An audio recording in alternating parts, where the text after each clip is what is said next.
চলতি বছরের ৬ মাস পার হলেও এখনও এনবিআর এর ফাইলে আটকে আছে এবারের বর্ষপণ্য আসবাবপত্র শিল্পকে দিতে চাওয়া বন্ড সুবিধা। রপ্তানি বাজার সম্প্রসারণে আসার বাণী নয়, কার্যকর উদ্যোগ দেখতে চান উদ্যোক্তারা।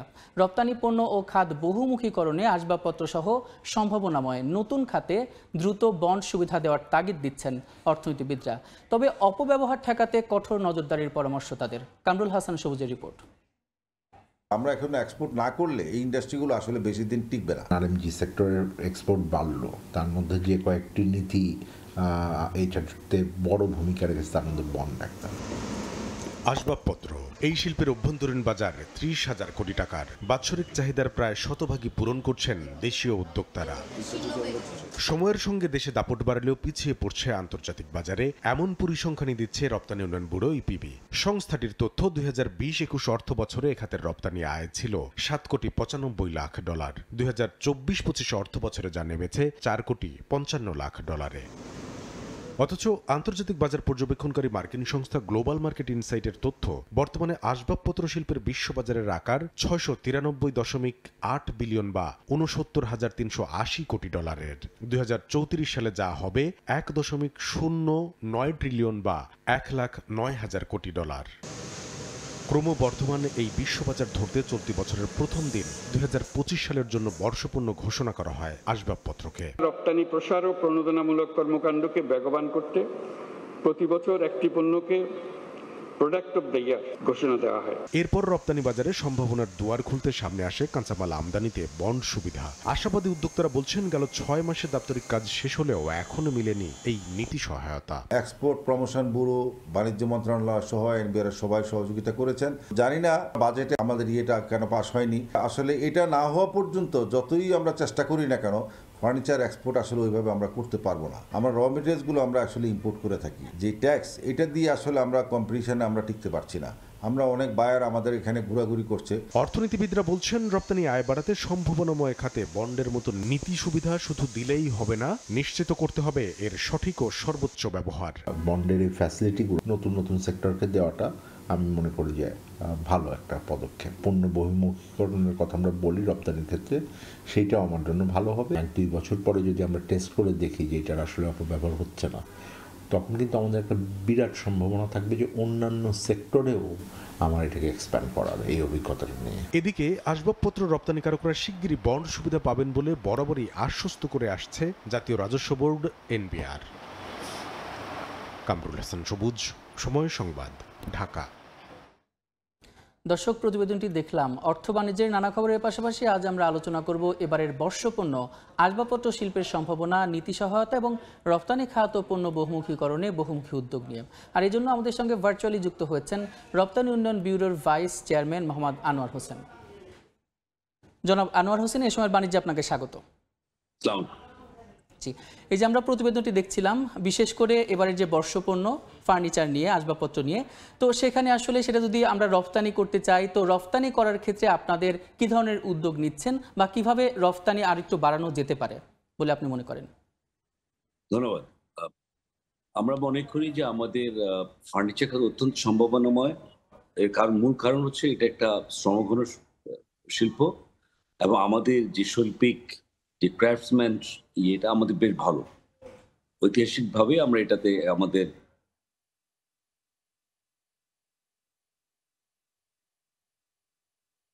একটা কমপ্লিটনেস বর্ষপণ হিসাবে এদেরকে একটা নীতিগত সহায়তা দেওয়ার চেষ্টা করছি। আমরা এটা বলছি যে যারা পার্শিয়াল এক্সপোর্টার, ওদেরকে ব্যাংক গ্যারান্টি বন্ড ফ্যাসিলিটিস দেওয়া হবে এবং সেটা হচ্ছে যে তারা যে র মেটেরিয়ালসটা তারা এক্সপোর্ট এগেন্সটে যে র মেটেরিয়ালস ইম্পোর্ট করবেন, সেটাকে ডিউটি ফ্রি অ্যাক্সেস দেওয়া হবে। আর র মেটেরিয়াল যেটা ইম্পোর্ট করবেন, সেটার এগেন্সটে যে ডিউটি আসবে, সেই ডিউটির এগেন্সটে তারা একটা ব্যাংক গ্যারান্টি দেবে। ব্যাপারটা খুব সহজ। এবং অন্যান্য দেশে ইতিমধ্যে এটা প্রচলিত আছে, ভিয়েতনাম, ক্যাম্বোডিয়া, এগুলোতে, চায়নাতেও আছে। তো আমরা এই সহায়তা দিলে আমরা বিশ্বাস করি যে আমাদের ফার্নিচার শিল্প আমাদের এখন মাত্র প্রায় $50-60 মিলিয়ন এক্সপোর্ট করে, এই বছর আরও কম করেছে। আমরা বিশেষ করে এটা এই সুযোগটা দিতে পারলে, নীতিগত সহায়তা দিতে পারলে এই ইন্ডাস্ট্রি বড় রকমের একটা আমাদের রপ্তানি যেটা পোশাক শিল্পের মতো এরকম একটা বড় রকমের একটা ট্রান্সফরমেটিভ একটা চেঞ্জ আনতে পারে এই এক্সপোর্ট খাতে। জি, আমরা এই কথাটা বেশ কয়েকদিন অনেক আগে থেকেই শুনছি যে তাদের সহায়তা দেওয়া হবে, কিন্তু উদ্যোক্তারা বলছেন যে তারা কার্যকরী উদ্যোগ আসলে চান। তো তারা কবে নাগাদ এই ধরনের উদ্যোগ নেওয়া হতে পারে, সেটার অগ্রগতি বা কতটুকু হলো সেই বন্ড সুবিধার? ধন্যবাদ। এটা এই নীতিগত সহায়তার বিষয়ে আমাদের বাণিজ্য মন্ত্রণালয়, আমাদের এনবিআর, আমরা সব একসঙ্গে কাজ করছি এখনো। তো আমরা খুবই একদম চূড়ান্ত পর্যায়ে ছিলাম। এর মধ্যে ধরেন বাজেট চলে এসছে, তার মধ্যে আবার এনবিআর কিছু জটিলতা ছিল, যার ফলে এটা গত জুনের 30 তারিখের মধ্যে এটা হওয়ার কথা ছিল। আমাদের আশ্বস্ত করা হয়েছিল এনবিআর থেকে। তো আমরা বিষয়টা খুব সহজে, এটা আমি গতকালও যোগাযোগ করেছি আমাদের এনবিআর মেম্বারদের সঙ্গে। আমার বিশ্বাস এই খুব সহজে এটা চলে আসবে। জি, আপনারা আগে বলেছিলেন যে আসবাবপত্র খাতে আপনারা দেখা যাচ্ছে বন্ড সুবিধা দিবেন, সেটা 2030 সাল নাগাদ 500 কোটিতে দাঁড়াবে। তো আসলে আপনাদের লক্ষ্যমাত্রা এখন কি, মানে কি সমীকরণ দাঁড়াচ্ছে সেটা জানতে চাই। না, ধরুন আমরা একটা তো লক্ষ্যমাত্রা আমরা থাকে, এর জন্য কিছু জিনিস, এই লক্ষ্যমাত্রা আমরা কিছু বিষয়ের উপর নির্ভর করি। যেমন আমাদের গ্যাসে একটা সহায়তা থাকতে হবে, গ্যাস সাপ্লাই নিশ্চিত করতে হবে, পাওয়ার সাপ্লাই নিশ্চিত করতে হবে। আমাদের ব্যাংকিং সুবিধাগুলো, যারা প্রকৃত রপ্তানিকারক তাদেরকে ব্যাংকিং সুবিধাগুলো যথাযথ দিতে হবে, এবং নীতিগত সহায়তা। আমাদের ব্যবসার একটা বড় রকমের প্রতিবন্ধকতা হচ্ছে আমাদের লজিস্টিক্স এর একটা চ্যালেঞ্জ, যেটা আপনারা জানেন। লজিস্টিক্স একটা, আমাদের কাস্টমসের আরো সহজীকরণ দরকার, আরো ইন্টিগ্রেশন দরকার। এনএসডব্লিউ যেটা ওনার কাজ করছেন, চমৎকার উদ্যোগ, এটা ইন্টিগ্রেশন আরো দ্রুত দরকার। তো আমাদের এই সহায়ক পরিমাণগুলো থাকলে, আমরা বলেছি 2030-এর মধ্যে এই শুধুমাত্র আমরা আমাদের এই যে ফার্নিচার খাত থেকে আমরা $5 বিলিয়ন কাছাকাছি আমরা রপ্তানি করতে পারবো বলে বিশ্বাস করি। এটা নিয়ে আমাদের এই লক্ষ্য নিয়ে আমরা এগিয়ে যাচ্ছি। জি, আমরা আমরা দেখি যে আসলে আপনারা বলছেন যে বন্ড সুবিধা দিবেন, কিন্তু দেখা যাচ্ছে যে উদ্যোক্তারা বলছেন যে তারা কোনোভাবেই পাচ্ছেন না। তো তাদের জন্য আসলে কি ধরনের আশার আলো আপনার কাছে আছে, যে কি ধরনের রোডম্যাপ আপনাদের আছে বা কি ধরনের লক্ষ্যমাত্রা তাদের বলতে চান? দেখুন, আমরা চেষ্টা করি, সবাই চেষ্টা করছে তাদের একটা ব্যবসার সহায়ক পরিবেশ তৈরি করে দেওয়ার জন্য। আমাদের এখন বিশ্ববাজারে যে অস্থিরতা আপনি যদি দেখেন, বিশ্ব রাজনীতি যে অস্থিরতা, এর মধ্যে কিন্তু আমাদের প্রচুর সম্ভাবনা তৈরি হয়েছে। আমরা বিশ্ব বাজারে আমাদের অবস্থান আরো, বিশেষ করে রপ্তানির ক্ষেত্রে আরো সুযোগ করার সুযোগ তৈরি হয়েছে, এবং আমাদের অনেক বিনিয়োগের সুযোগও তৈরি হয়েছে। এখন আমাদের কিছু জিনিস দরকার।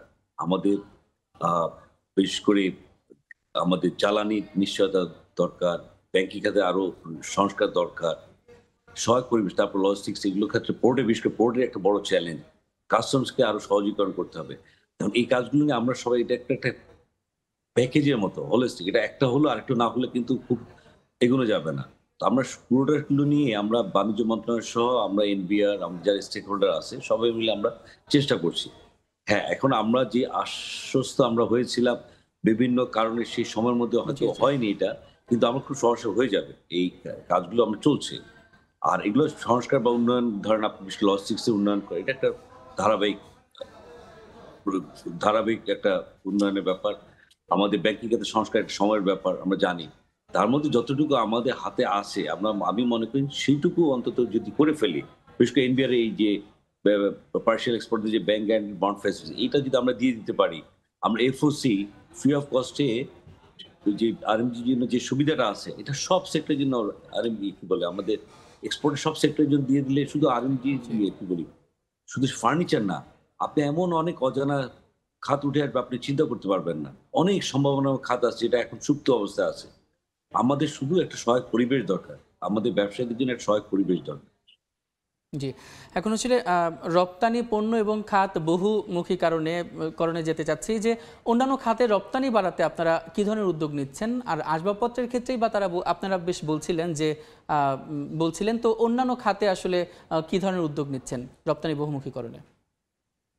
অন্যান্য খাতে রপ্তানির জন্য যে জিনিসটা আমরা করছি, আমরা একটা হচ্ছে বাজার সম্প্রসারণের জন্য বিভিন্ন বাজারে আমাদের রপ্তানিকারকদের যাদের একটু সম্ভাবনা আছে, তাদেরকে আমরা মেলা অংশগ্রহণের সুযোগ করে দিচ্ছি। B2B, বিজনেস টু বিজনেস, ওদের সঙ্গে আমরা ব্রিজ আউট করছি, মানে ওরা এসছেন, আমরা ওনাদের কাছে পাঠাচ্ছি।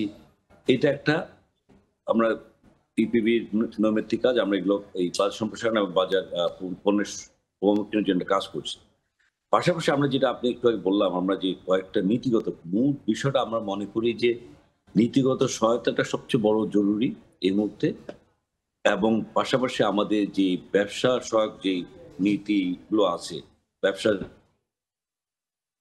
জন্য, বিশেষ করে কাস্টমসের সহজীকরণ আরো এজালিটি দরকার, কোর্টে আরো সুযোগ সুবিধা বাড়ানো দরকার, ব্যাংকিং সুবিধাগুলো আরো সহজীকরণ করে সত্যিকার অর্থে যারা এসএমই, বিশেষ করে আমাদের ব্যবসার রপ্তানিকারীদের একটা মূল শক্তি কিন্তু আমাদের এসএমই, কিন্তু আমরা এই এসএমই খাত থেকে আমাদের যে কোনো কারণে আমরা এইভাবে তাদেরকে তুলে আনতে পারছি না, তাদেরকে আমাদের ব্যাংকিং অ্যাক্সেস দিতে পারছি না প্রপারলি, তাদেরকে একটা স্কেলে প্রোডাক্ট ডেভেলপমেন্টের জন্য সহায়তা করতে পারছেন, এগুলোর জন্য অনেকগুলো কাজ করা দরকার। তবে আমরা একসঙ্গে চেষ্টা করছি, এসএমই ফাউন্ডেশন, আমরা অন্যান্য সংস্থার সঙ্গে আমরা কাজ করছি এসএমইদের জন্য একটা, আমরা বিশেষ করে ইপিবিতে একটা এসএমইর জন্য একটা ডেডিকেটেড একটা সেল করার চেষ্টা করছি, যেখানে এসএমই যারা এক্সপোর্টার, যারা নতুন স্টার্টআপ বা নতুনভাবে রপ্তানির জন্য আসবেন, তাদের জন্য যেসব জায়গাগুলোতে একটা ওয়ান স্টপ সার্ভিস করা যায় কিনা আমরা এটা নিয়ে চেষ্টা করছি এবং খুব সহসে আমরা এটা কাজ করবো, বাণিজ্য মন্ত্রণালয়ের সহ আমরা কাজ করবো। জি, এখন আসলে সেবা খাতের রপ্তানি বাড়ানোর কথা যদি বলি, তাহলে সেবা খাতের রপ্তানি বাড়াতে আপনারা কি কি করছেন, কি ধরনের উদ্যোগ নিচ্ছেন? এটা খুবই গুরুত্বপূর্ণ প্রশ্ন। আমরা সবসময় আমরা খালি পণ্য নিয়ে কথা বলি, আমাদের 50 বিলিয়ন টার্গেট ছিল, এবার 48.3 বিলিয়ন অ্যাচিভ করতে পেরেছি ডিসপাইট লট অফ চ্যালেঞ্জেস। কিন্তু সেবা খাতে আমাদের কিন্তু একটা বড় সম্ভাবনার জায়গা, এই কারণে আমার ডেমোগ্রাফি ডিভিডেন্ড আছে, আমাদের একটা বড় জনশক্তি আছে, আমাদের বিজনেস প্রসেস আউটসোর্সিং একটা বিপিও ওদের ইতিমধ্যে সম্প্রতি একটা সামিট হয়েছিল, আমরা ওখানে জানতে পারলাম তাদের 800 থেকে 900 মিলিয়ন ডলার এক্সপোর্ট হচ্ছে, যেটা আমরা ওইভাবে জানতে পারছি। তা আমরা যেটা ভাবছি, যেটা আমরা ওনাদেরকে আহ্বান জানিয়েছি আমাদের সঙ্গে বসার জন্য, আমরা যদি ইপিবি মূলত পণ্যের এক্সপোর্ট নিয়ে কথা বলে কাজ করে, কিন্তু আমরা এবার চাচ্ছি যে আমরা আমাদের আরো কাজে পরিধি বাড়িয়ে আমরা সেবা খাতে বিশেষ করে যে বিপিও একটা বিশাল সম্ভাবনা, ফ্রিল্যান্সারদের তাদের এক্সপোর্টের মার্কেটে যদি তাদেরকে এক্সচেঞ্জ মানে বিশেষ করে বিভিন্ন মেলায় অংশগ্রহণ করা, বিজনেস টু বিজনেস ওনাদের সঙ্গে যোগসূত্র স্থাপন করা শুরু করে দেওয়া, এবং ওনারা অন্যান্য যেসব দেশগুলোতে ওনারা মনে করেন যে এখানে ওনাদের সম্ভাবনা আছে, আমরা সেসব দেশে ওনাদের প্রতিনিধি পাঠানোর জন্য এবং তাদের সঙ্গে ওখানে ওই দেশের ট্রেড অর্গানাইজেশন বা আমাদের যে ট্রেড প্রমোশন বডি আছে তাদের সঙ্গে একটা যোগাযোগ করে দেওয়ার, এটা নিয়ে আমরা কাজ করছি। এছাড়া আরো কিছু সম্ভাবনার জায়গা আছে আমরা মনে করি, বিশেষ করে স্কিল ডেভেলপমেন্ট যারা কাজ করছে এনএসডি বিভিন্ন সংস্থাগুলো, তাদের সঙ্গে আমরা যোগাযোগ করছি যে তারা যেন আমাদের এই শুধু পণ্য না, আমাদের সেবা খাতের সম্প্রসারণ পাশাপাশি আমাদের জনশক্তি যে রপ্তানি, সেখানে যাতে একটা ভ্যালু এডিং জায়গাগুলো তারা করতে পারে, সেই জন্য আমরা মার্কেটগুলো আমরা তাদেরকে সহায়তা করছি, মার্কেট কোন কোন মার্কেটে সুযোগ আছে সেই তথ্যগুলো আমরা তাদেরকে সহায়তা দিচ্ছি। জি, আসলে দেখা যায় রপ্তানিতে সকল ধরনের প্রতিবন্ধকতা কেটে যাক এবং দেশে সাফল্য আসুক, উন্নয়ন হোক, এই প্রত্যাশায় আজকের মতো শেষ করছি আলোচনা। আপনাকে অসংখ্য ধন্যবাদ এই সময়ের বাণিজ্যে আমাদের সঙ্গে যুক্ত হওয়ার জন্য। ধন্যবাদ। আমরা আলোচনা করছিলাম বর্ষপণ্য ফার্নিচার, তার সম্ভাবনা, তার নীতি সহায়তা এবং রপ্তানি পণ্য, তার পাশাপাশি যে পণ্যগুলো দেখা যাচ্ছে যে পণ্য বহুমুখীকরণের নানাবিধ বিষয় নিয়ে। সেজন্য আমাদের সঙ্গে যুক্ত ছিলেন রপ্তানি উন্নয়ন ব্যুরোর ভাইস চেয়ারম্যান মোহাম্মদ আনোয়ার হোসেন।